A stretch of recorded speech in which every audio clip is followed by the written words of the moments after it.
Bonjour, je m'appelle Malik. Aujourd'hui, je vais vous parler de l'organisation de la société celtique.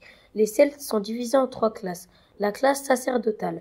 Elle regroupe tous ceux qui communiquent avec les puissances divines ou surnaturelles, prêtres, mais aussi ceux qui régissent les rapports sociaux, donc les druides. La classe guerrière. Elle rassemble les guerriers équites, mais aussi ceux qui concernent la magie et la ruse.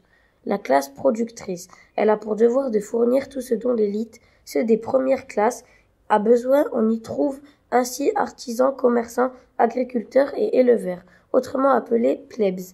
Le druide et le roi dirigent ensemble durant parfois plus de 20 ans. Le druide, il sert d'intermédiaire entre les dieux et les hommes guerriers et artisans, représentés par le roi. C'est le seul à être détenteur du savoir, de la connaissance et de toute autre activité intellectuelle et religieuse. Sacrifice, magie, médecine, droit, prédiction, divination, généalogie.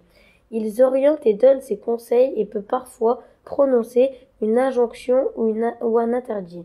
En conséquence, il a le droit de parole avant le roi et n'est soumis à aucune interdiction ni obligation. Il ne doit posséder aucun défaut, ni physique ni intellectuel. Le roi est élu par ses pairs guerriers, amis ou ennemis, sous le contrôle des druides. Il faut savoir que le roi ne fait pas partie de la classe sacerdotale. En conséquence, il n'est pas prêtre. Son rôle est d'exercer le pouvoir temporel. Dans le domaine de la justice, c'est lui qui annonce les sentences que le druide a choisies. Il doit maintenir l'équilibre et la cohérence sociale, tout en garantissant la prospérité et l'intégrité territoriale du royaume. Le roi est soumis à certaines interdictions, la principale étant de ne pas quitter le territoire. Enfin, comme le druide, il doit être exempt de tout art physique et intellectuel.